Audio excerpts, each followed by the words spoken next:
4 വിഭാഗം ആളുകൾക്ക് ഞാൻ ശുപാർശകനാണ്. 4 വിഭാഗം ആളുകൾക്ക് ഞാൻ ശുപാർശകനാണ്.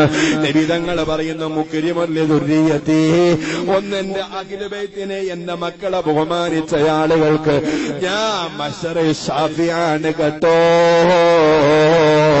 റസൂലുള്ള പറയുന്നു വൽ ഖാലീലഹു, അവരെ ആവശ്യങ്ങൾ പൂർത്തീകരിക്കുന്നവര് അഹ്ലു ബൈത്തിൽ പാവപ്പെട്ടവരുണ്ടോ, കെട്ടിക്കാൻ ഗതിയില്ലാത്തവരുണ്ടോ, രോഗം കൊണ്ട് പ്രയാസപ്പെടുന്നവരുണ്ടോ, വീട് കെട്ടാൻ പ്രയാസപ്പെടുന്നവരുണ്ടോ, ആ അഹ്ലു ബൈത്തിന്റെ കണ്ണീരപ്പാൻ ആരോടി നടക്കുന്നു അവർക്ക് ഞാൻ ശുപാർശകനാണെന്ന് നബി മുഹമ്മദുർ റസൂലുള്ളാഹി.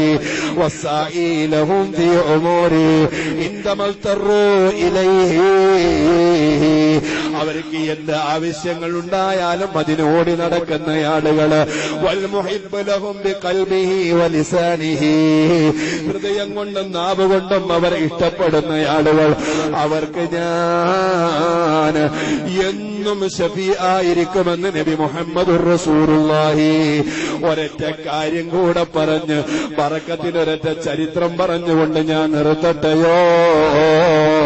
ഇനി ആരാ അഹ്ലു ബൈത്തിനെ ആദരിക്കാത്തവര്, ആരാ അഹ്ലു ബൈത്തിനെ ബഹുമാനിക്കാത്തവര്, ആരാ അഹ്ലു ബൈത്തിനെ കൊച്ചാക്കി കാണുന്നവര്, അത് ഏത് നാട്ടിലെ തങ്ങളായാലും റസൂലുള്ള പറയുന്നു മല്ലം യഅരിഫി ഇത്രതി വൽ അൻസാറ, എന്റെ സ്വഹാബികളിൽ നിന്ന് അൻസ്വാരികളായ സ്വഹാബികളെയോ എന്ന പോലെ എന്റെ കുടുംബത്തിനെയും മനസ്സിലാക്കാതെ ആക്ഷേപിക്കുന്ന ആളുകള് ഫവലി അഹദി സലാത്ത്,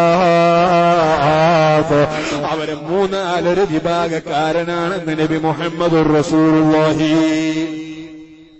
നിബിതങ്ങൾ പറയുന്ന അഹ്ലു ബൈത്തിനെ ചീത്ത പറയുന്നവനെ 3-4 വിഭാഗക്കാരനാണ്.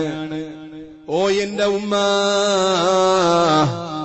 ഓ എന്റെ ചെറുപ്പക്കാരാ, ആരാണ് ആ 3 വിഭാഗം? ഇമ്മാ മുനാഫിഖുൻ, ഒന്നിരിക്കൽ അവൻ തനി കാപട്യമുള്ളവനാണ്, മനസ്സിൽ കാപട്യമുണ്ടായതുകൊണ്ടാ അഹ്ലു ബൈത്തിനെയും തങ്ങന്മാരെയും മോശമാക്കുന്നത്. അതേ, അവൻ ഈമാനില്ലാതെ മരിച്ചു പോകാനുള്ളവനാ. വ ഇമ്മാ ലിസനിയ,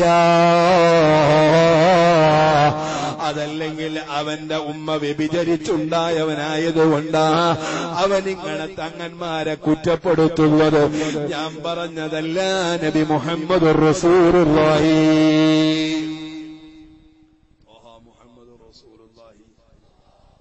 തങ്ങന്മാരെ കൊച്ചാക്കുന്ന ആരുണ്ടോ അയാൾക്ക് തലി കെട്ടുണ്ടായാലും ശരി, ഉള്ള തലി കെട്ട് ഊരി വെച്ചാലും ശരി,